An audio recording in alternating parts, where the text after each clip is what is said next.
Doing this show might not be a really good idea. Not because of the content of the show, because I'm in the middle of a medical procedure. See this thing stuck up my nose? I think you can see it. Yeah. And goes to a little Bluetooth transmitter. Results are being recorded here. It's measuring the pH of my sinus system, the back of my throat.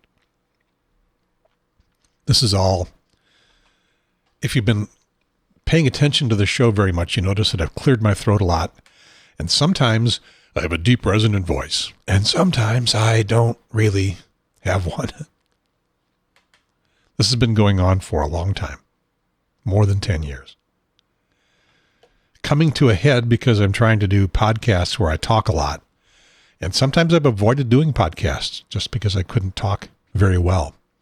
And even during most of the podcasts that I do, I'm clearing my throat a lot. So I've finally gone to the doctor to find out what's going on. And this is part of the test. We're attacking it from two directions. We're looking at reflux, which I've had for a long time, and I've been on a reflux medicine for way too long. You're not supposed to be on those for a long time. And we're looking at allergies. So I also got an allergy test. And it turns out I'm allergic to almost everything. Grasses, trees, animals, of course, cats and dogs. So don't worry that we have 5 cats here in the studio household. The cats are going to stay. I can put up with them. But we're looking to see what we might be able to find, that what is causing my throat to be unstable. I've also sort of not pursued much of a voiceover career, sub-career, because I don't want to show up at a studio going, well, I know what I sounded like on my demo, but that's not quite what you're getting here. Don't want to do that. Oh, I forgot to get my music ready. Where's the music? There it is. It's going to play. From the studio. Oh, jeez. This is absolutely not the way I wanted things to go. So we're going to try this again. So the music came up. I knew it was going to start when I launched it. I was just going to try to go for it. And then I always keep this thing. This is my little switcher device. I can push a button on it and it switches the cameras. And I always keep it on the console here on the desk. And I'll adjust the audio and I'll lay my hand on it and it'll switch cameras or switch something. I have no idea what I'm doing. So let's go back to where I was here. So I'm doing this test. This test is going to measure the pH of my throat, and also, recording on this little device, Bluetooth from here, and my pH is currently 7.2. This is the standard acid alkali measurement. Lower numbers are more acid. Higher numbers are more base. And I push buttons telling it if I've had to clear my throat, or if I think I've got something in my throat, or if I'm getting hoarse. When I'm going to bed, if I feel the heartburn when I eat, and I forget what that this last thing is. Looks like somebody coughing. What is it? Got the instructions here. Oh, when I cough or wheeze. I don't know if that counts. Maybe it does. I'll push the button. You can push the button for any one of these things once every 5 minutes. It doesn't want to be overloaded. It doesn't have a button for when you're doing a podcast and just talking is a problem. So, as I was saying, you've got this fairly clear voice right now. It wasn't that way earlier this morning. It was kind of hoarse. Comes and goes. By the end of this show, could be pretty bad. I don't know. We'll see. There's no button for pushing that. No button to push for recording that thing. What other podcast? And you guys in the audio audience, you're spared. Spared the visual. It's not bad. It's been a little almost invisible tube going over my ear and into my nose. And the thing that's hanging off of my shirt, the Bluetooth transmitter, that's just a little piece of technology. The thing up my nose, maybe it probably sounds grosser than it is. I want to always be able to sound like this. So I guess I was also saying that I didn't want to show up at a studio for a voiceover session. Yeah, saying, yeah, I know my demo sounds a little better, but this is what you get. There are people that make a living announcing commercials, doing voiceovers that sound like that. Yeah, you probably heard them. If you're really old, you'll remember Andy Devine, who had a whole career sounding like that as an actor. All right. I turned the volume down to clear my throat. Save you that. Can't push the button though. It's less than 5 minutes. Okay. So now I think it's time to do a show. Let's play the music. From the studio in the bonus room above the garage on the north side of Cary at the foot of Mount Belzoni, this is the Triangle Talk Show.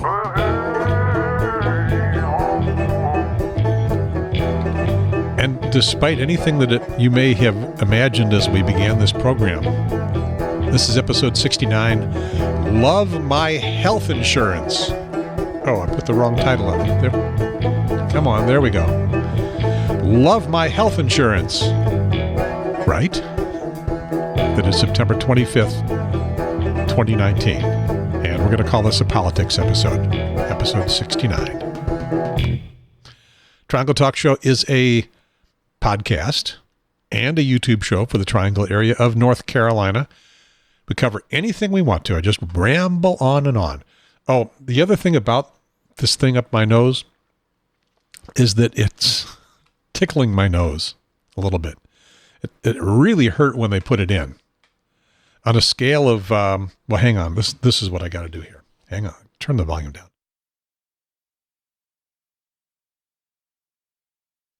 Kind of hid that behind the title. It's tickling my nose a little bit, and it's making it run some. And I got to be very careful about blowing my nose because I could blow the thing right out. Don't want that to happen. Where was I? I guess I should do this. Gary Pierce, I'm old and sick.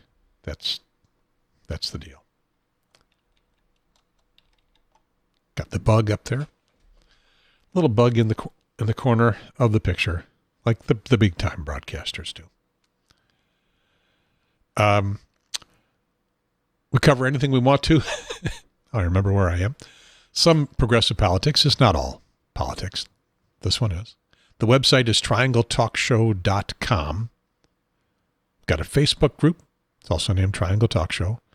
On the Twitter machine, we are at Talk Triangle, which I think sounds cool, but it was totally a mistake because I didn't know how to run Twitter when I did it. And on YouTube, we are up to 60 subscribers. Woohoo! Yay, Cary Magazine and the League of Women Voters of Wake County, and probably all around the state. We still need 100 to get to our custom YouTube URL, youtube.com/Triangle Talk Show, instead of youtube.com/gibberish. So please subscribe. Keeping in mind, I'm not going to do anything in particular to make you happy. Do the show the way I want to. Because the Triangle Talk Show is really just a vanity project for me. So the last episode, we were talking to the editor of Cary Magazine, Amber Keister. If you watch the YouTube, you saw me make a joke about her name, of course. If you just listened to the audio, you didn't hear me make that joke. It was just a little bit too obvious. We didn't get on the cover, but this is the issue that, as it came out in print. So no, we didn't get out on the cover. Neither one of these people is me in drag.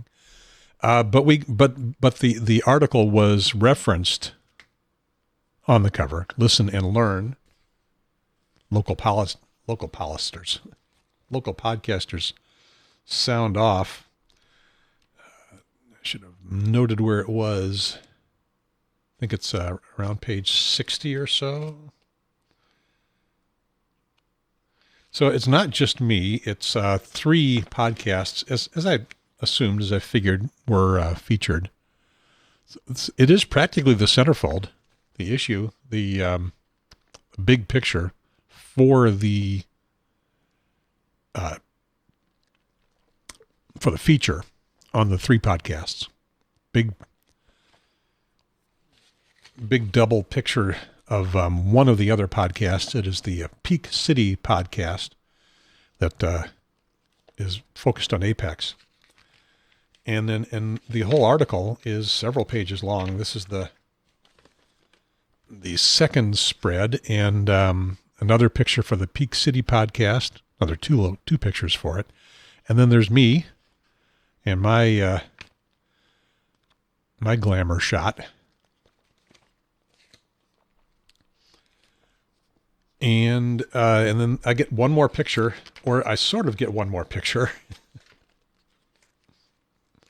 They were enamored of the gnome. He's right back there, right over my shoulder. They liked the story that I told about the gnome.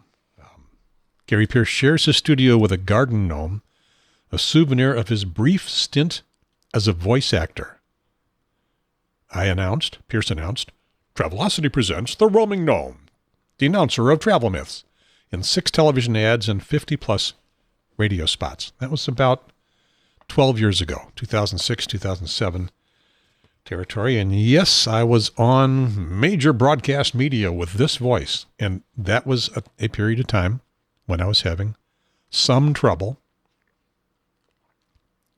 keeping the low, dulcet tones, making them available. I'd walk into the studio and sometimes I just couldn't get down there.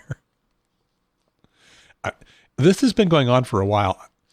I vaguely remember back in my brief radio career, back in 1987 at a radio station in Arizona, a small town in Arizona. And I had to record a commercial. I don't remember who or what the commercial was for, but it was talking about prices. And what I wanted to do was something like saying, and the prices are low. Prices are low. And I couldn't get low. The prices are low. The prices are low. Couldn't do it. So what I did was I recorded me saying the word low, and I played it back at slow speed, so it came out low. Very low. The way I got around it. Here's what Amber wrote about me. Find your niche. Podcast listeners also tend to be faithful, whether that's because they're deeply interested in the subject matter or they just like the host. That's what I was telling her in the interview, that I think a lot of people listen to podcasts no matter what they're talking about, just because you like listening to the host. After the 2016 election, Gary Pierce wanted to establish a platform for thought leaders and activists in the community, something that is not happening very well yet, but thanks very much to Diana Wynn from the League of Women Voters. She's helping out. Working on it. Establish a platform for thought leaders and activists in the community so they could present an unfiltered message. The Carrie retiree, I'm old, had worked in television and had been a freelance video editor and audio engineer, so he had the equipment and the expertise. His Triangle Talk Show, available on his website and YouTube channel, is hyper-local, vaguely political, and highly personal. It's sort of right. I aim at local, but I don't demand local. I'll stretch my wings a little bit. Because, like, for example, I forgot to remind myself to say that at the beginning of this show, what everybody else in the world is talking about today is impeachment. And, I think impeachment is fine. I think Trump deserves it. I think there are plenty of political considerations about it. It's more of a political decision than a criminal decision. And so last night, Nancy Pelosi, Speaker of the House, for those of you that don't really follow politics, they held a caucus yesterday, the Democrats in Congress. They held a caucus, and they decided, let's go for it. Let's announce that we're going to do formal impeachment inquiry. As many pundits have pointed out on both sides of the aisle, they've been doing their impeachment inquiry in various House committees for some time now. And not a lot is going to be changing. It's more optics, the label, officialdom. They might be able to convince courts to give them access to more documents that a court might otherwise be reluctant to give. So, I'll talk about things like that. But I'm not talking about, everyone else is talking about impeachment. I'm going to talk about healthcare. Sooner or later, I'll get around to it. Where was I? Oh, vaguely political and vaguely and highly personal. I'll go along with that. I don't have to seek advertising, I said, and I don't have to ask for money. If this ever gets really successful, if we get, by really successful, I mean 1,000 to 2,000 people watching the YouTube show or downloading the audio. Right now we're averaging between the two, pushing 100. That's not great. Well, I'd like better. We get to the point where it's worth it. I'll probably do a Patreon and ask people to send $1 a month, $12 a year. $12 a year for a show like this. And I'll push harder to get the episodes out if I do that, especially if I get my full-time voice. If the ENT doctor can give me my voice. I love that. And we'll do more. I don't have to seek advertising. I don't have to ask for money. It is purely a vanity operation. That is for sure. Most podcasts are. My audience is in the dozens, with some shows getting close to 100 listeners, depending on the guest or what I'm talking about. I have no idea what gets you more of you to watch or listen to a show. He admits that many of his fans tune in because they like him and his soothing voice. And his soothing voice. I hope so. I focus on what's going on here and purely stuff I'm interested in. He said, I said, the topics aren't totally relevant. They're not the driver. Personality is the driver. And that's the end of my part of the article, which is nice. So they did me and they did the Peak City podcast. And then the third one that they did was Guys Who Do Stuff, another podcast produced in the area. So there were 3 of us in there. The other guys, they're more straight ahead podcasters. I mean, some podcasters try to emulate broadcasters and be very formal about it all. These guys, none of these guys do that. But I'm a little bit, can I say a little bit unique? Every time every time you modify the word unique, someone will say, it's unique or it's not. Something can't be fairly unique, somewhat unique. It is unique or it is not. It's like being pregnant. I think I'm a little different. I think. So the Peak City guys got the centerfold picture. 3 of us got sort of balanced treatment, but I got something else.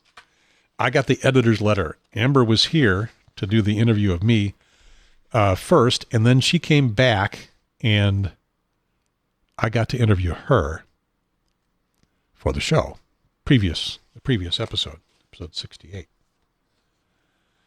And her photographer, Jonathan Frieden, took pictures like crazy. So she wrote about the experience here in the editor's letter. So I'm right up front of the magazine. It's right near the front. And this is her experience, but it is about the show. Amber says, rather than a face for radio, I have a voice for magazines. I've done countless interviews over the years, recording my conversations with politicians, teachers, and countless others in the community. I still cringe every time I listen to those interviews. Most people don't like what they sound like recorded. Most people are not nearly as, well, they're self-conscious about it, but what they sound like is not as bad as what it sounds like to them. And part of that is because there's a resonance that goes on inside your head. You hear a different voice than what other people hear. And you have to do this for a long time before you can connect what you hear inside your head, what I'm hearing inside the earphones, what you guys are hearing out there in the world, what somebody would be hearing if they were sitting across the table from me. Most people don't like it, what they sound like. Who is that person with the nasally voice and the annoying mannerisms? Is that really me? Surely not. And don't call me Shirley. When Gary Pierce, host of the Triangle Talk Show, invited me to be a guest on his podcast, I demurred. She was here the day that the comedian was here, John Poveromo, something like that. Sorry, John.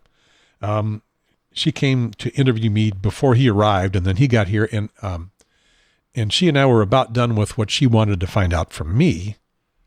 And I said, would you like to sit in? I had 2 mics set up just in case. Would have been fun. I asked her if she wanted to sit in on that interview. As she says here, I demurred. It would have been fun. If John had been performing in Cary instead of in Chapel Hill, I think she would have stuck around for it. When Gary Pierce, host of the Triangle Talk Show, invited me to be a guest on his podcast, I demurred. I was talking to him for an article on local podcasters, and the idea of us interviewing each other at the same time was uncomfortably meta. So Amber is a bit of a traditionalist. I am not. Thought it would be wonderful.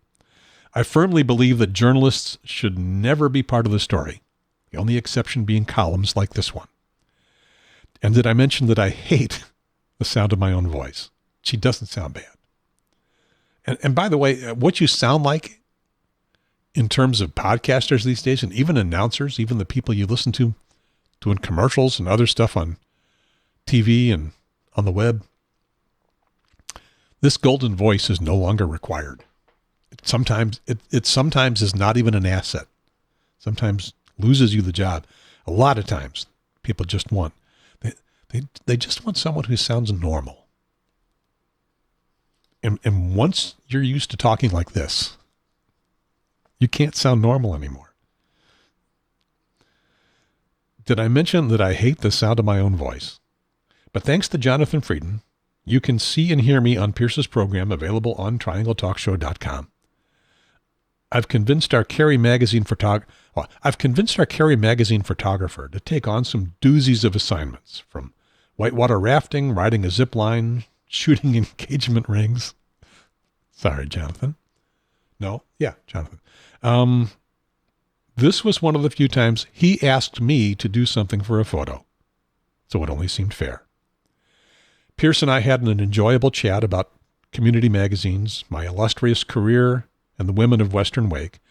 I still prefer to be the one asking the questions, but he made the experience fairly painless. I hope you enjoy Frieden's photo and the program itself. Just don't ask me to listen to it. And it is signed Amber, Senior Editor. Thank you, Amber. Appreciate your coming over, putting me in the magazine, doing the show here. All awesome. All good. There's one thing I forgot to do when I was interviewing Amber. I forgot to ask her about editing. I think it was in my notes. These were the extensive interview prep notes that I had. Did I have it here? Amber's background, About Carry Magazine, print, web, the app. Yeah, it was the big note here to talk about editing at the magazine at large out there in the world, because in a lot of cases these days there isn't any editing. I let that skate. And now this comic that I put up a little bit too early reminds me about why we should have talked about that. For those of you in the audio audience, this is one of the comics that, a fairly new one in the News and Observer. It's the strip is called Wallace the Brave. It's a kid, focuses on a kid and his family and his adventures.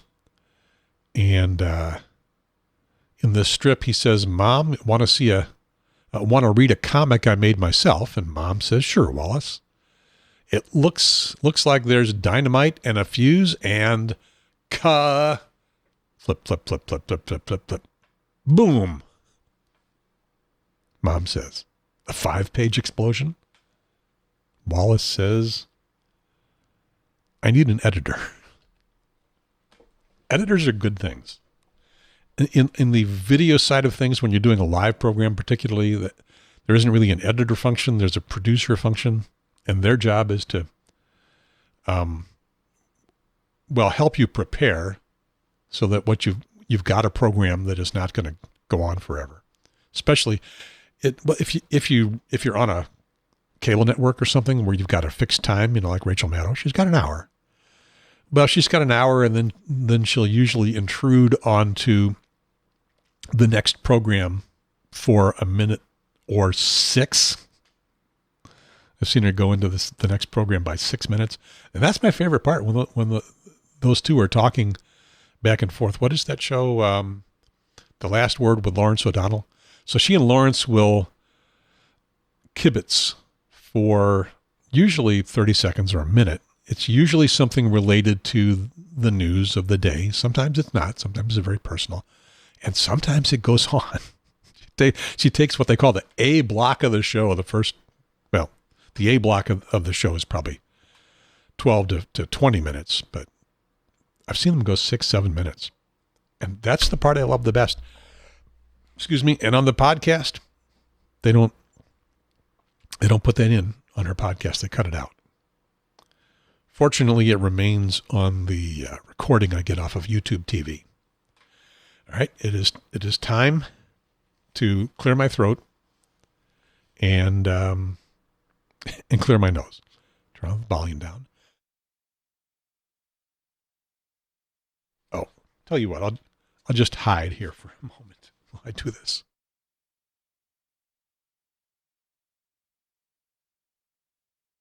All right. I'm doing better than I thought I would. What other podcaster or broadcaster would do something like that? When I was talking to Amber, we talked about folks in journalism school, folks in school for communications, media, writing, things like that, what they could do. It sort of was centered on the idea that newspapers are getting thinner, reducing staff, going out of business entirely. Some of the national magazines are also. Newsweek went out of business for a while, and now they're back. But Newsweek and Time are both shadows of what they used to be, as is the News and Observer. Local magazines like Carry Magazine are thriving because they don't have the same competitive environment online that bigger media do. So they seem to be doing well.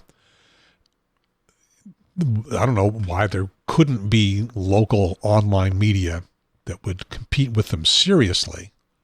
I mean, there is a website for carry stuff, not the town's website. Town of course has their own, but there's independent carry reporting online, but it hasn't seemed to have infringed on Carry Magazine. And I also discovered there are two magazines, two glossy, thick magazines covering carry. One is this Carry Magazine. The other is called Carry Living. When I went onto the newsstand to find this issue to see my article, I also discovered the other one. Got a little confused for just a minute. So you go to school for journalism or media in general, and where do you find a job? Because some of this stuff is disappearing.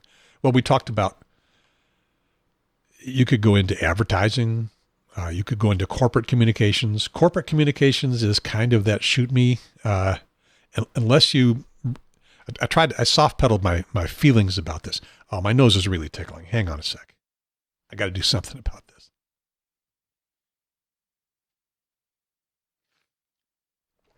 Driving me crazy. I tried to soft pedal my feelings about that a little bit. I feel stronger about it than I related in the interview with Amber. You've been in news media and you feel an obligation to tell whole stories and tell the truth. And then maybe you go into, and maybe you did that in your college career, the college paper.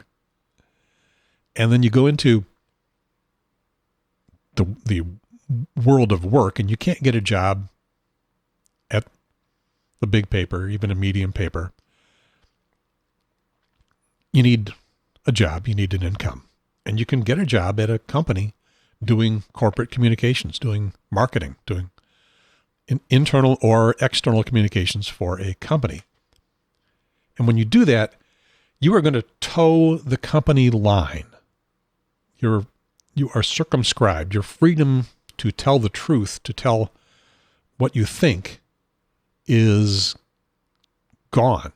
It's not what they want. And you try to do that. If you try to do that, you'll find yourself pretty quickly on the street. So if you can, first of all, if you're working for a company that you believe in and you like and you like to tell the story of what they're doing, well, that's not bad. Now you're going to be limited in the variety of things that you can communicate about, because you're going to be talking about what the company's doing, their products or services or people or, whatever the story is. But you're not going to talk about things that go outside that. Part of the reason why I like doing this type of podcast is I get to talk about anything I want. I haven't defined myself a narrow niche. Is it niche or is it niche? Not sure. Haven't defined myself narrowly and feeling like I've got to make all the podcasts conform to that. Kind of nice to be able to just wander around. So if you've got that corporate job, maybe you're happy, maybe you're not. Maybe you'll be in it for a few years and move on. These days, nobody stays in one job for a long, long time. There are few, if any, lifetime career jobs anymore. I certainly didn't have one. The longest I was employed at any one company was 10 years. The shortest was 3 months. Average 3 to 5 years, I guess. Something like that. So maybe you can find that job in marketing someplace. And so I was thinking about that I was prompted to think more about that when I was scrolling through my Facebook feed. and I came upon this ad. Dr. Squatch Man Soap. Soap for winners. And then there's a little box at the bottom that says winners click here. And so I was thinking about the ad people that made up that ad. And winners click here. Well, part of that exists in the Trump environment. You're going to get tired of all the winning.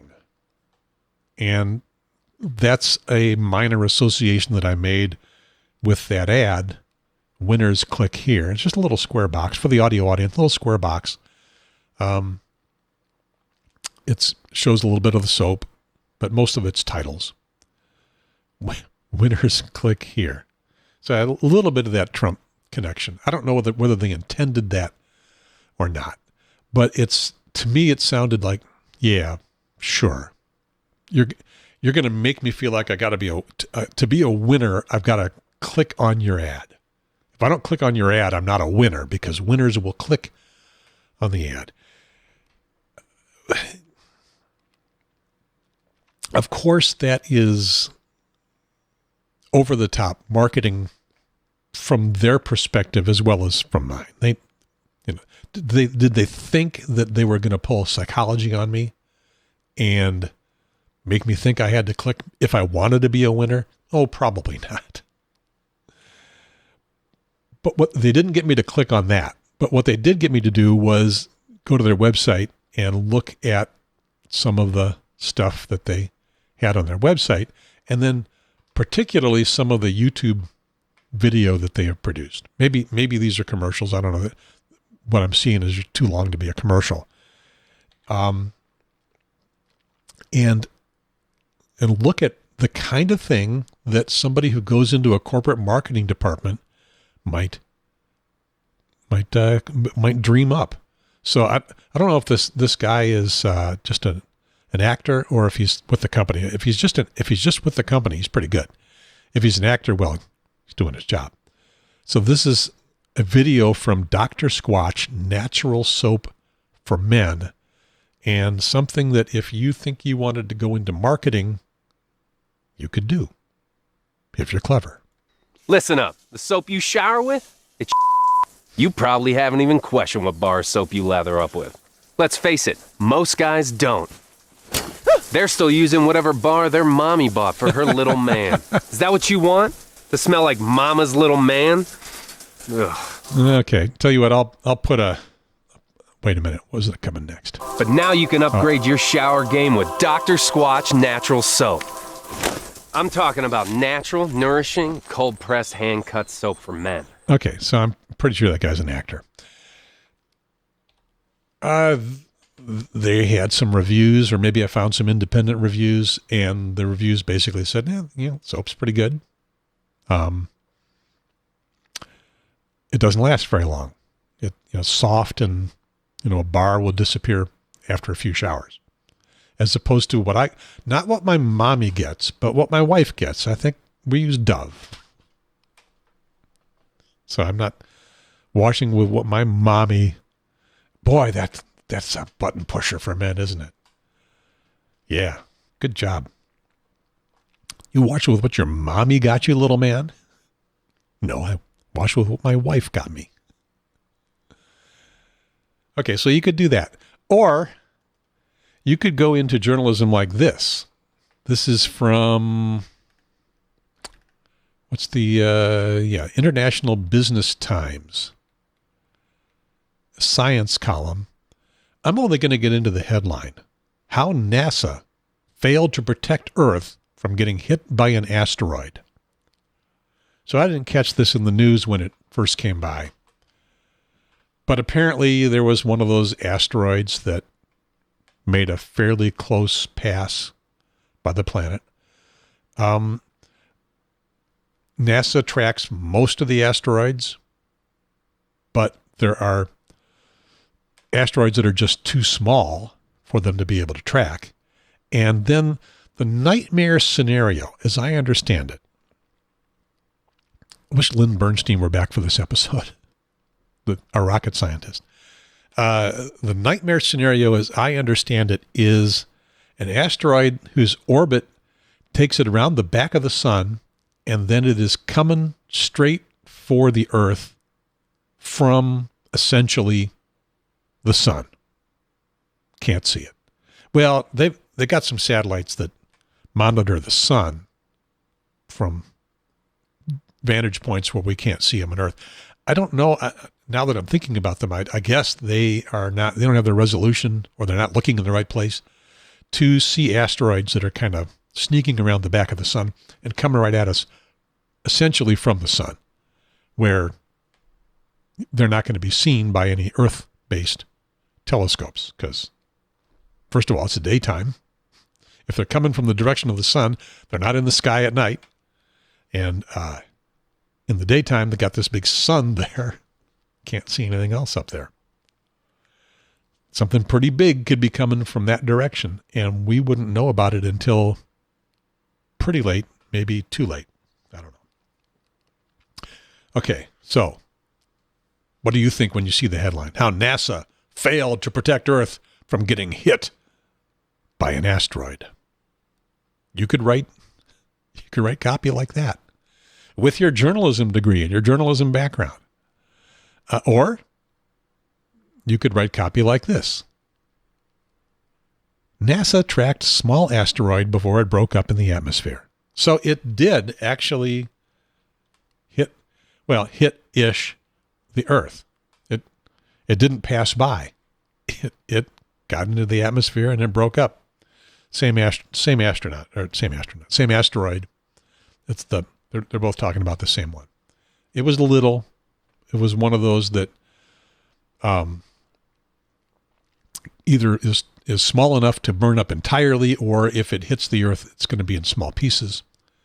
Not one of those that kills all the dinosaurs, or these days all the people. Am I ever going to talk about healthcare? Pretty soon, but I got a couple things that I wanted to do first. I do this occasionally thing that I call comic convergence, where it's just there's weird stuff that happens in the comics. I'm thinking mostly the News and Observer comics. Hang on, one more little nose clearing thing here.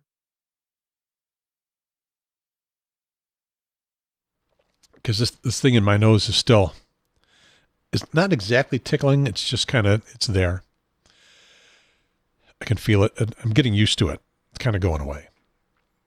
And often when I've had a lot of nasal congestion and I go to do a show, my nose is treats me better for doing the show. I don't know, adrenaline or something. And then when I'm done, I'm back to leaking all over the place. In the News and Observer comics, I have noticed a thing. This is not the biggest thing in the world. It's a curiosity. I haven't noticed it from anybody else. Do I mark that as a cough? I don't think so. The thing is that within the comics, on the same day, on the same 2 pages, there are 2 comics that have something more in common than they should. Excuse me. Than they should. Whoa. All the gastroesophageal stuff is combining on me today. So it can be weird. It's like, how did 2 comic writers come up with ideas that are somewhat similar? And there's levels of it. There can be, it's the kind of the same odd picture, or it can be comics that are adjacent to each other, one right on top of the other in the paper. How do they have anywhere close to the same idea? And sometimes they can be strikingly similar. Sometimes it can be basically the same joke with nearly the same pictures. And how could they do that? Here is a couple of examples. I've been collecting these now for a few months. So a couple of examples. This is an example of one that same concept, same thing is being talked about. It's not the same joke. It's not the same line of panels, but something similar about them. And what makes it even more interesting is that they are adjacent. One's right on top of the other. In Breaking Cat News, which is one of my favorite strips in the paper, and it's new-ish, past year or so, and it's about cats. So, of course, it's one of my favorites. And this has been a serial concept in this strip for a couple of days. Cats running around spreading paint all over the place. Stepped in paint. This is the resolution of that comic, I think. Yeah, basically, cat stepped in paint, walked all over the place, got paint everywhere. Okay, so paint. F-, which is not my favorite comic, but it's okay. And but appearing immediately below Breaking Cat News, as it is printed in the News and Observer. I'm keeping my $1. It's not my fault. Oh, it's a guy with a squeegee. You know, this doesn't happen in Raleigh. Doesn't happen in the Triangle area. I've heard that it happens in New York. A guy will come up to your car and squeegee your car, clean your windshield, and demand $1 or something. Want a tip for doing that, whether you ask them to or not. It's an aggressive type of panhandling. So that's where this strip is coming from. The guy is standing outside the car with with a paint roller. And he says, I'm keeping the $1. It's not my fault. You can't tell a squeegee from a paint roller. So he painted the guy's windshield, the back window. Okay. Yeah, sort of a funny comic, I guess. The connection is paint. You have two comics, both connected by the concept of paint. I'm beginning to feel a little bit weird about it. I'm beginning to. Let's see, what's next?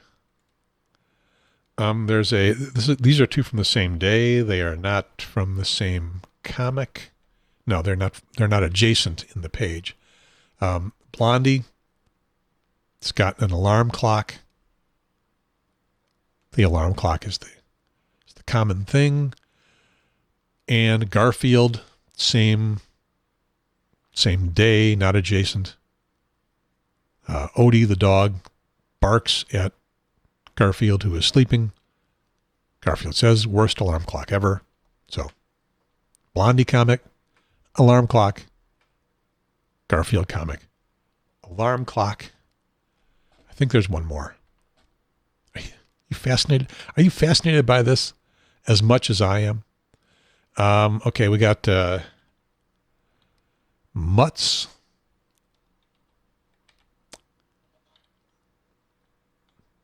In Mutts, we got Ms. Lulu, the pet psychic. Okay, so psychic, and she's reading the mind of the cat. He'd like to start having midnight snacks. But basically the concept is psychic in Mutts. And in Wumo, psychic, same day. Psychic in Mutts, psychic in Wumo. Neither one had a crystal ball. Whenever I do one of these, I feel bad. Because I think it's stupid. But it's caught my attention. So I can do a show like this.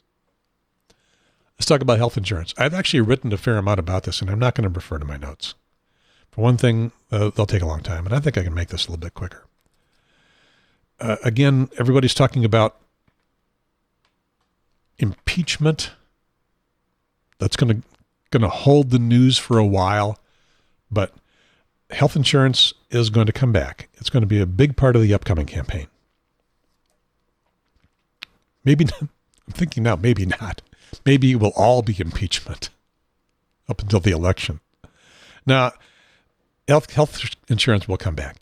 In the first two debates, and then in a couple of other things that I've seen on TV, the moderators of the debates tried to get the candidates to say that single-payer health coverage, Medicare for all, anything where it's basically the government that is going to scoop up all of healthcare, is going to raise your taxes. The CNN anchors were really brazen about it. The ABC anchors a little bit less in the third debate. They tried really hard to get the candidates who favor some kind of a single-payer system to say it will raise taxes. The candidates squirmed and wiggled and dodged like crazy because they didn't want to say that for a couple of reasons. First of all, if they said that, that would become the opposition ad to them, assuming that they became the nominee. That would be the ad. Candidate says they'll raise your taxes. And they weren't going to give the opposition, and that would be on Fox News for the next week as well. They weren't going to give anybody that opportunity. So they dodged and weaved and at best said, well, it's going to lower your costs unless you're rich, and then it's going to raise your costs because we soak the rich. So they weren't going to give anybody the opportunity to have that line recorded for posterity. Anything but that. And the reason they had to avoid that is you. And if you're watching the video, I'm pointing right at you. Because you, and not me, and a small number of other people that I'm thinking about, but most of you think, raise my taxes. My taxes are way too high already. Okay, fair enough, maybe. There's also that concept that the other countries, the United States is the only major Western democracy that does not have some form of government-sponsored healthcare. And the thing that everybody likes to say about all those others, well, first of all, is they're socialist. So, we've got that boogeyman word, socialist. And also, their taxes are really high. Well, I can't argue with that. They are. Their average rate for most people, the tax rate is higher because in large part, the social network that they've got, and a large part of that is healthcare. So what about that scares you? Now, I would like to see some form of single-payer healthcare. I'm pragmatic enough to realize that it's probably not a winning issue in this campaign, at least not yet. It may convince enough people by the time we get to the election, or even to the primary, that that we like that idea. I mean, we may get to the point where you like that idea as much as I like that idea, but I'm not sure we're going to get there. Kind of like I'm not sure we're going to get to the point where everybody's going to be on board for impeachment. Let me talk about impeachment for a second. Yeah, the Senate is never going to vote for impeachment unless Trump gets a literal smoking gun. They find him on Fifth Avenue having shot somebody, still holding the gun. And there were cell phone pictures of it. The Senate is not going to go along with impeachment. The House does it. The big argument is, well, does that coalesce his base? Does it coalesce the Democrats' base?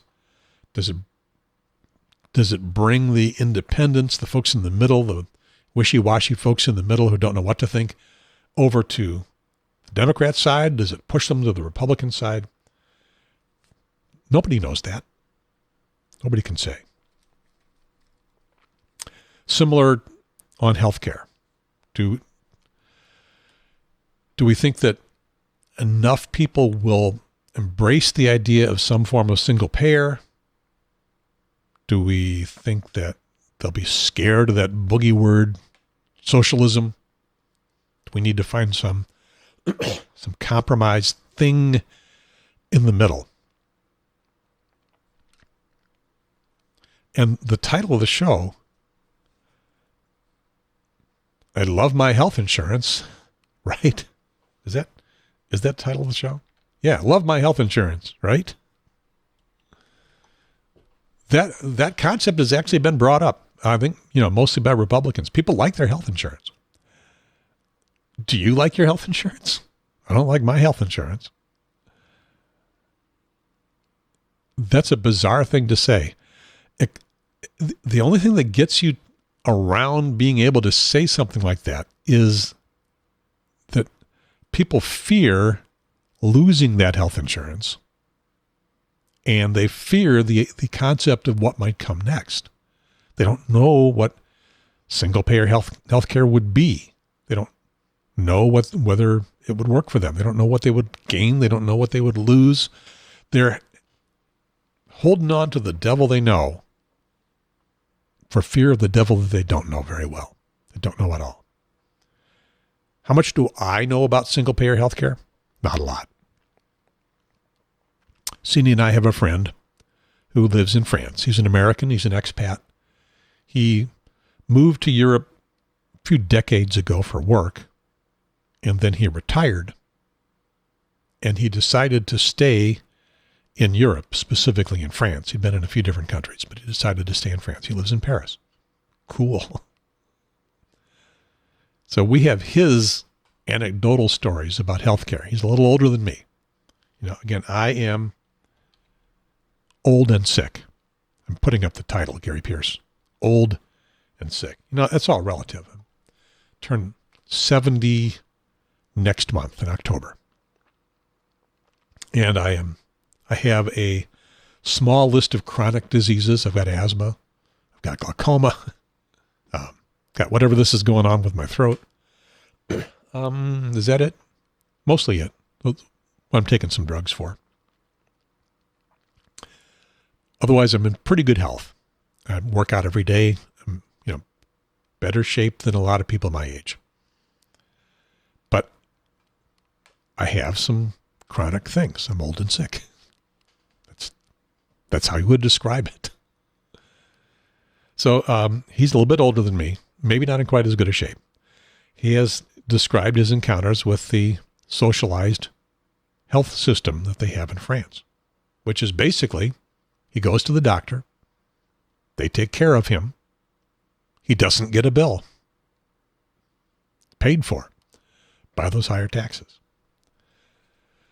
It doesn't work that way in every country that's doing it. Some have copays, some have certain amount you pay every month, some have something you pay once a year. Those European countries, those Western democracies, do it differently. There was an article in the News and Observer in the past week that detailed several of them. But in all of them, the bottom line was that you won't get sick to the point where it is going to bankrupt you. And neither will I, and neither will you, likely. But there's no guarantee of that. And there are people, and it could happen to me and it could happen to you, that we get something horrific. Horrific often means cancer. And the insurance doesn't cover it all. They don't cover enough of it. And if it's bad enough, or maybe we get some unusual disease that just takes an incredible amount of treatment, hundreds of thousands of dollars worth, and we don't have that. And insurance isn't covering it. You see those stories on the news, you see those stories in the media fairly often as anecdotal stories of how our health insurance system does and doesn't work. And they are true, they can happen. They are not likely to happen to most of us. What is likely to happen to most of us is that we will go to a doctor. Something has sort of gone wrong, maybe big, but most likely not that big. And we'll have no idea what it is going to cost us out of pocket if we've got insurance. And assuming that we are like most people, most fortunate people in the country, we have health insurance through our employment. And so we go to the doctor, and the first thing they ask is, can I see your insurance card? The first thing, every time, the first thing is, let me see your insurance card. And they check that out to see if they're going to get paid. I like to get paid for work that I do. I'm not getting paid for this. Maybe that Patreon someday. Get enough listeners and viewers. Maybe that Patreon someday. But the doctors, the nurses, the staff, they like to get paid. First question, can I see your insurance card? And they go check it out. They figure what the copay might be. The procedure itself, we got no idea.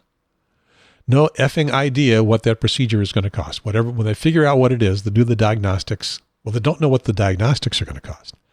And they figure out the procedure. They don't know what that's going to cost. Well, they may have an idea, but you're not going to get an idea. You ask, you try that. Give that a try. Try asking, what's this going to cost me?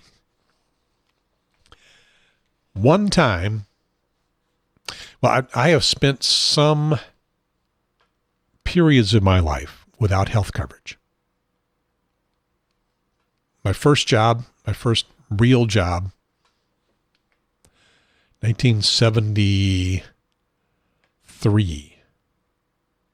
Yeah, that was my first job in television as an employee, full-time employee someplace. I worked at a radio station as a full-time employee, no health coverage, but I was still young enough. I was on my parents' plan at the time. And also, I was young and healthy. I didn't go to a doctor. I didn't need doctors. I didn't need hospitals. So, first job that had health coverage, I was 23 and 1973. And I think it was Blue Cross.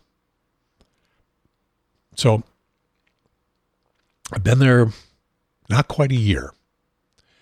And at the time, I was doing sort of a boomerang thing. My wife and I had when I newlywed for a year or so, had an apartment, and that was getting kind of expensive for us. And I had been in school as a student.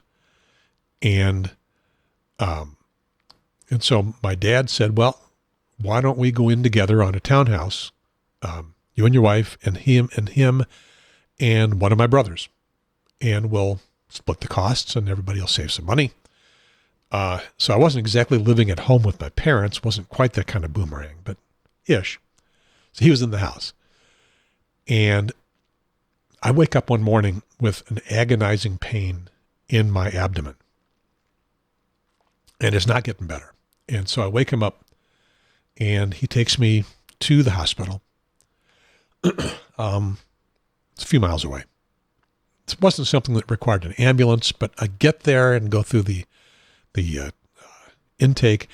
I don't remember the details. I'm sure they asked me for my insurance card, my Blue Cross card. Hang on, got to clear the nose one more time. Sorry. I'm trying very hard not to dislodge this little thing sticking up my nose. Don't touch it. It makes it worse. I had a perforated appendix. It was on its way to bursting. If it had burst, it would have been life-threatening. So back then, they didn't do appendix laparoscopically, and they might not have been able to do this one that way anyway because it was so far gone. So they cut me open, they take the appendix out, and they sew me back together. Going to keep me for a day or so, and an infection develops. They have to open it back up.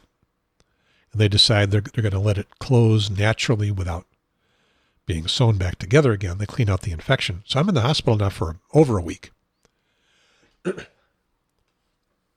Paid for. Insurance paid it all. I don't think I paid anything out of pocket. If it was paltry. 1973. We didn't worry about it. If we had a job that covered it, we didn't worry about it. I went back to being young and healthy and strong and invulnerable for the next probably a little more than a decade into my late 30s. Through a couple of jobs, every one of them had health coverage as part of the job. The last job that I had, now we are in the early 80s, the beginning of kind of a weird thing about the health coverage. And that was, we started having meetings, company meetings, to describe how the company is changing the health coverage company, the provider, and the things that will be covered and the things that won't. So I'm not paying very much attention because I'm still young and I'm healthy and I'm invulnerable, and I'm kind of irritated that I'm being presented this stuff. Now, here's some things that might not be covered. Oh, it's never going to happen to me. And here are some things you might have to pay for. That's still never going to happen to me. And it didn't. I left that job. I left that job in part because I had something else I wanted to do. This was a job as a video editor. Been my career for a good part of my life. Never something I absolutely loved.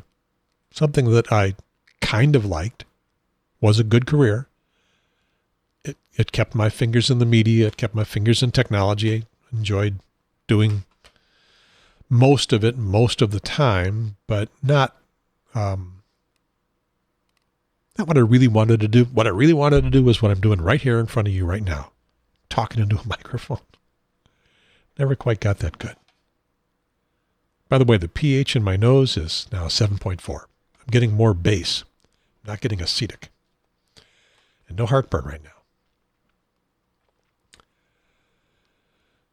So I left to pursue that dream, but I also left because at the time I was an active alcoholic and drug addict. Probably not what you're picturing, pretty middle class, drank or got stoned every night, still got up and went to work. Hadn't crashed my car, hadn't got arrested. Didn't have to steal anything. It was getting worse.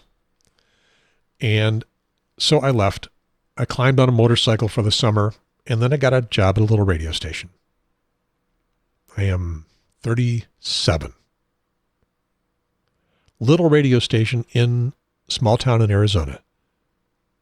They do not provide health insurance. I think I got a few months of health insurance after I left this company by paying for it just by myself. And then it was no longer available. So on my own for about a year, not covered. Not quite as young as I was, but still invulnerable. And I get this job, no health coverage. It paid, if I recall correctly, it paid $14,000 a year, 1987. I was interested in pursuing this thing as a career. I wanted to see if I could do it. I had a little radio station job, just out of high school. And also a full-time job. Also didn't pay health insurance, but still had coverage. As far as I knew, probably didn't even think about it, but as far as I knew, on my parents' policy. But, thinking back, I don't remember even thinking about it. Okay, so now I'm on my own. I'm 37. I'm fully employed at a small radio station, having a ball, figuring out how to talk into a microphone. No health coverage. I get fired from that for talking too much about the wrong things. Normally a career enhancing move in the radio business, and it could have been for me if I'd really known how to do something with it. But also at that time, my addiction and my alcoholism was peaking, crashing.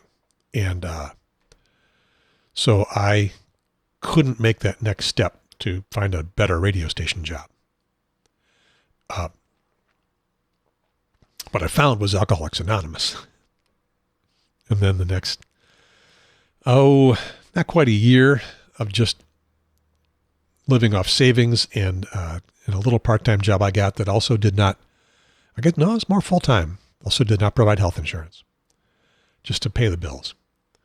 It paid about as well as the radio station job. I was working in a telephone answering service. No health insurance in those jobs. One afternoon, it was the job I had was overnight. And so I'd come back in the morning and I'd go to sleep, and I woke up in the afternoon with another pain in my abdomen. My abdomen is going to kill me one day. I knew it wasn't my appendix because that was gone. Didn't know what this one was. I got myself to the hospital and it was a kidney stone. No health insurance. Okay, sir, what insurance coverage do you have? I don't have any. All right, we need to figure out if you're going to be able to pay for this. Well, the emergency rooms have to admit you. They have to let you in. You have to do some minimum treatment, whether they're going to get paid or not. But they were still curious about it. So, well, I'm going to pay this on my own. I had a decent enough bank account. I wasn't rich. Some people would have called me rich. They're, 10, maybe $30,000, $40,000 in the bank. That was my entire life assets at the time, plus my motorcycle. That's fine for doing something like this. A major illness could have wiped that out in a heartbeat. A kidney stone, they gave me some morphine, which was a dicey thing because I was a now not very long-term recovering drug addict. And I told them that, I'm just started AA a few months ago. And they said, well, I don't think you're going to be able to tolerate the pain of this kidney stone for very long. And the morphine will make it go away. So they had told me in AA that if you needed a drug like that for legitimate purpose, that you take it. You can. It will not. First of all, you don't have to count that as a strike against your recovery. You don't have to come back and say, I slipped. I'm starting over from ground zero. You have a doctor prescribed, a legitimate doctor prescribed, legitimate need for something like that. Then you can do it, and it will not derail your recovery. And so I said, okay. And I got the morphine, and it took care of the pain. I don't know if you've ever, hopefully you've never had a kidney stone. Maybe you don't know anybody who has. The pain doesn't last that long. It can last a few hours, most of the time. It's a tiny little thing, tiny little jagged thing that gets stuck in your kidney, and it slowly works its way through as it's processing your bodily fluids into urine. And a couple of times it will get stuck someplace. It will hurt. It will back things up, and it will clog, and it will hurt, and then it will move, and it will stop hurting. And then if you're lucky, and in most cases this is what will happen, it will just pass out. It will get out of the kidney, go through the bladder, and you'll pee it out. And they'll give you this strainer, this little cup with a strainer on the bottom, and you'll pee through that for a week or so, and hopefully you'll catch it. And I did. It's pretty cool. Tiny little nasty looking thing. The didn't have insurance things about that visit were that normally they would have kept a patient overnight for observation. See if the pain was going to come back. See if they did okay getting off of the morphine. Just generally good practice, or padding the bill. Take your pick. Some of each. Easily could justify keeping somebody overnight because good idea. But also we make some more money. But it's still a good idea. So for me, thinking we're probably not going to get paid for this. They discharged me. To discuss the idea, they said, we could keep you overnight. It's going to be a few $100. But we think it's okay for you to go home. So I went home. save the money. So came time for the bill, and the bill shows up, and it's a couple $1,000s. And I'm going to go in and pay it because I got the money. And they said, if you can pay it all at once, we can give you a big discount. And instead of a couple $1,000s, it was $1,500. So $1,500 out of my pocket for a few hours of treatment in the emergency room and a little bit of morphine. Probably pretty reasonable. Could I have found out that in advance? Probably not. Didn't know what it was going to have to be. That was my first experience, actually my first and only experience with the healthcare system and no insurance. I've recovered from the kidney stone, but also in recovery, you're never recovered from alcoholism. I'm as much an alcoholic today as I was in the mid-1980s. Probably as I was in the mid-70s when I wasn't drinking, but I was probably still an alcoholic then. Just hadn't had a drink yet. So now I'm a year or so out. I'm ready to go back into the job market. I get a job here in Raleigh, little TV production company. Back up one step in the story. I got a job, first a TV production job in Knoxville. It didn't last very long. It was a bad fit between me and the company, and I'm not going to go into all the details, just mostly for time. But I saw a doctor there, just as a good idea. See a doctor, follow up, things like that. Told that doctor I was an alcoholic. He dutifully noted it. Probably signed a permission thing that he could tell the insurance companies, if there ever were one. I think I must have had insurance at this company. It was a big enough company. It probably provided health insurance. Maybe that's why I saw the doctor. In any case, I probably had coverage briefly. That didn't work. I got fired. Found the job in Raleigh, came over here, signed up for health insurance, denied. Now that's the other thing, that's one of many, many other things about health insurance, about having it through companies. First of all, what's up with that? Why is health insurance through companies? I have researched that a little bit. One of the things you'll find is that it was sort of an accident and sort of a thing that happened about World War II-ish, although it was really a little before that. But it became a bigger thing during World War II when there was a cap on salaries. Companies, first of all, they're having a hard time retaining men because men were going into the military and going off to fight in wars. So they wanted to reward the men who could stay, and they couldn't pay them lots more, something about a salary cap. So they added a perk. Health insurance. Health insurance was a relatively new thing. The concept was getting started in the 30s, and of course, now by the World War II, mid-40s, it was becoming a thing. And it became a thing that they could provide as a valuable perk, benefit to go along with your employment. Before that, you got to think that the life in the world was different. Medicine was different. Hospitals were different. These things were in their early stages. Hospitals and medicine, and the idea of paying for it, and the idea of how to pay for it, and insurance companies. These were coalescing back then. So one of the things that sealed the deal with putting health insurance as a perk, as a benefit to employment, was World War II, and you couldn't pay people more, so you gave them things. And health insurance is one of them. And that stuck. There was no logical reason why health coverage, health insurance, should be tied to employment. And now I feel the need for a short tutorial, a short primer on insurance anyway. Do I have to do this? It's going to make a long show. I feel like I have to, because there's a lot of young people who don't get the idea of insurance. And young people are young and strong and invulnerable like me, like I was when I was in my 20s and 30s. What's the point of insurance?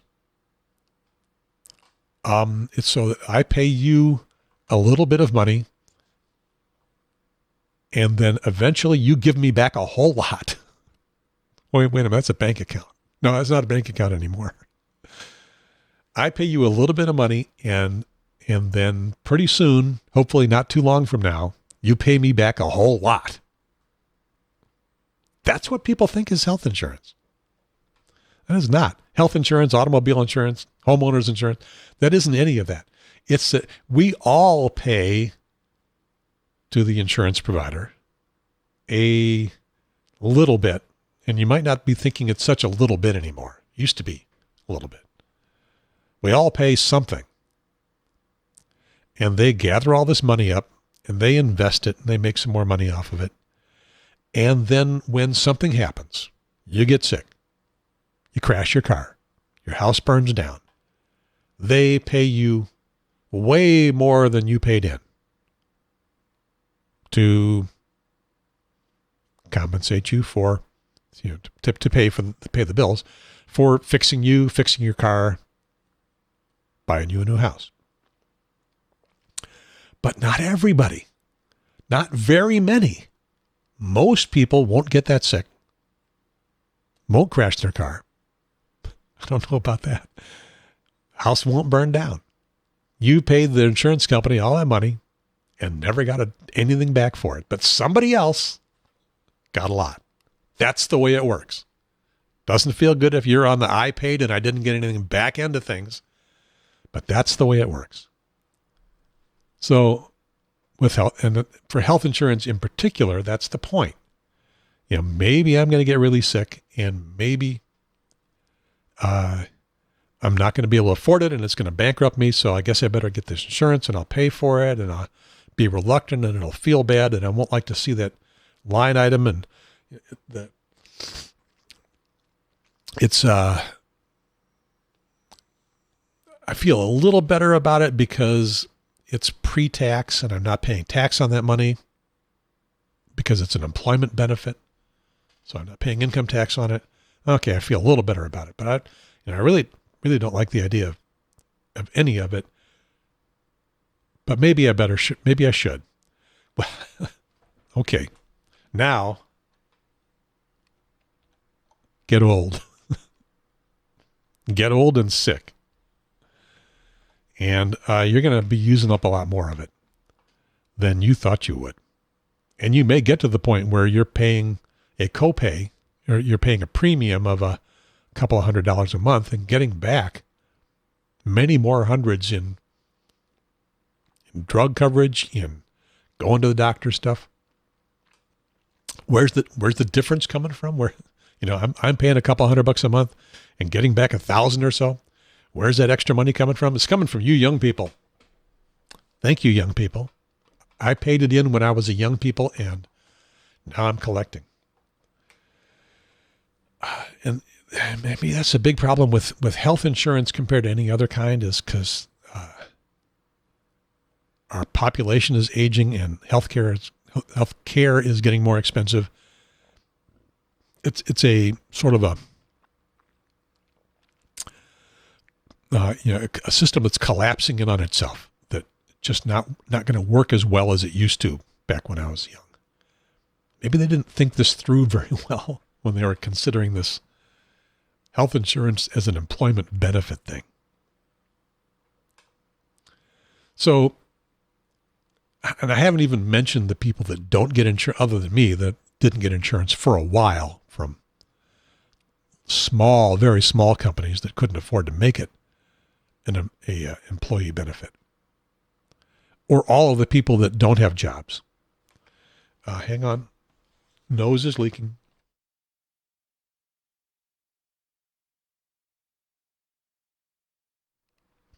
And I'm back. I don't think I successfully switched the camera. Sorry. I don't think I mentioned all the people that don't have any insurance because their jobs don't cover it, or they don't have jobs. There's a lot of people like that. So we've had this Obamacare. The closest we've gotten to adding people to some kind of coverage that didn't get it before. It doesn't get to everybody. Oh, by the way, yes, I am on Medicare at my age. For the hospitalization part, the Part A. I'm not getting the Part B at this time because I'm still covered by my wife's insurance policy. It's about a wash, the premiums we pay to that versus what I'd be paying for Medicare Part B plus a supplement, about a wash. So we just stuck with that. But eventually she'll retire and then we'll all be on full Medicare. So I haven't experienced the Medicare system yet. And I also haven't been to the hospital for anything yet. I'm still invulnerable. But it's looking like some only semi voluntary procedure will be happening in a hospital for me in the next year. And, well, it's voluntary in that I don't have to do it if I don't mind going blind. It's glaucoma. No, it's cataracts. I'm old. Hey, I'm old and sick. I'm growing some cataracts in these eyes. I'll be blind in a couple of years if we don't take care of that. And that'll be in the hospital, and that will be Medicare. Where was I? I almost forget where I was. Well, I was doing the tutorial on insurance.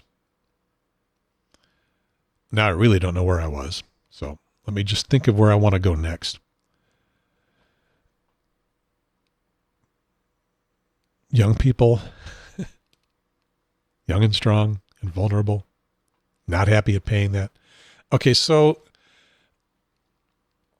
the health care system is not working as well as it used to.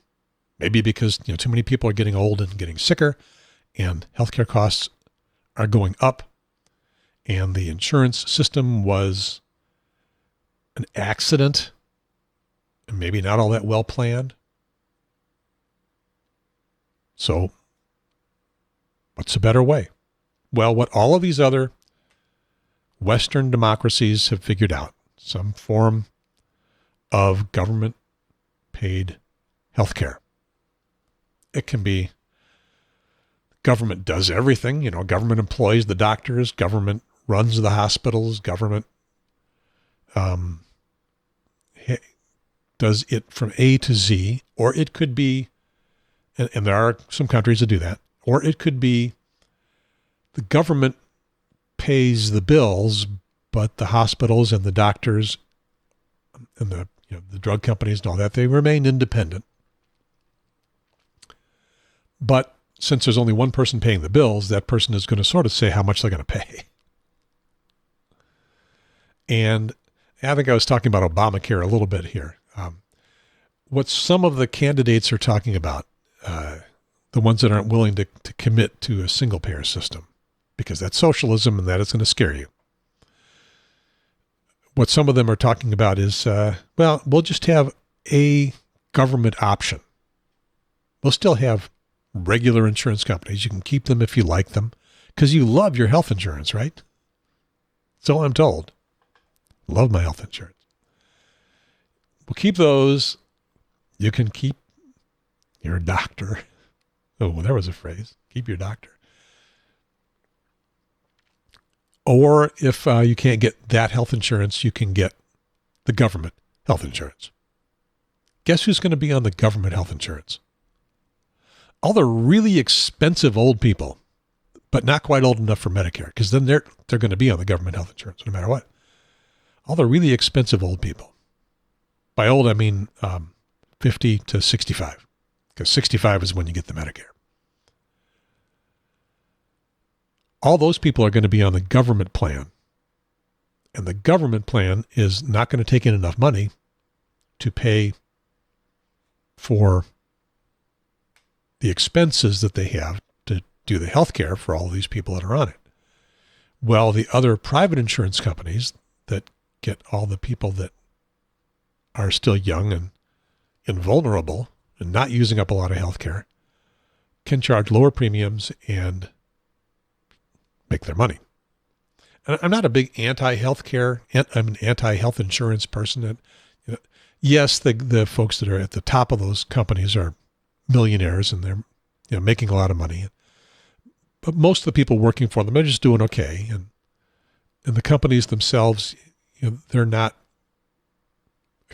okay, the executives are making a lot of money. Are they getting fat and rich, super fat and rich? Are they just blowing away the economy? They're just awesome?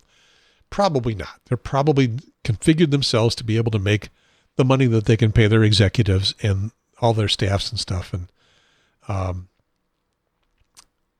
not lose money, getting by, doing maybe a little better than getting by. But I'm not going to say that they're just like wildly extorting money from the economy. Maybe they are. I don't know they are, but maybe they are. But I don't think they are. I don't have a problem with them existing. It's just that the system doesn't work very well. All right. I think I just about exhausted that. There are probably some other points that I ought to be making that I'm forgetting right now.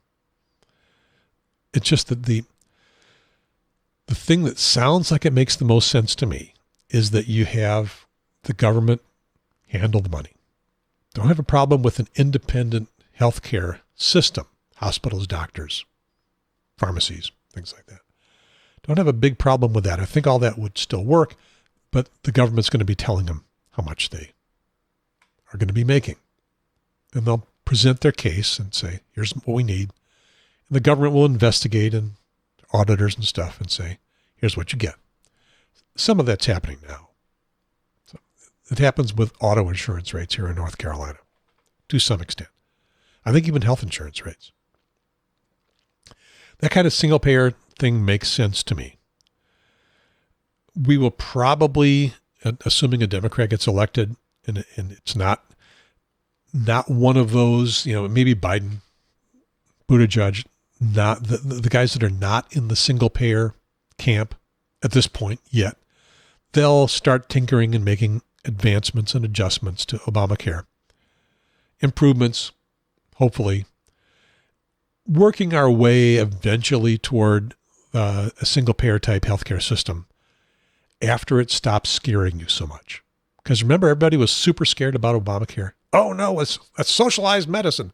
It's going to be the end of America as we know it. And now a lot of people kind of like it. It's turned out to be not that bad a thing. Republicans didn't scare you enough about that boogeyman. And now they also are not going to try to totally eliminate it. And at least not all of them.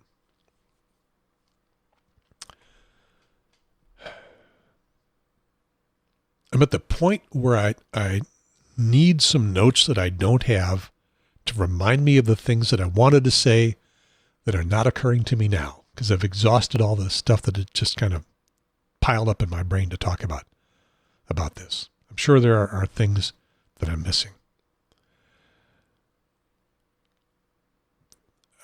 I guess to wrap it up, it's just that we'll have an election.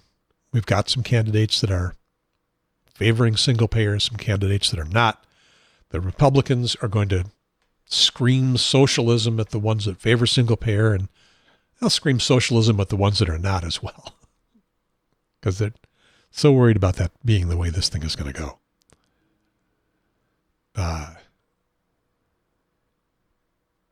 So, I mean, that's what I think. I would, what I don't know, what I can't predict, and what I don't know which way to go on is the politics of it.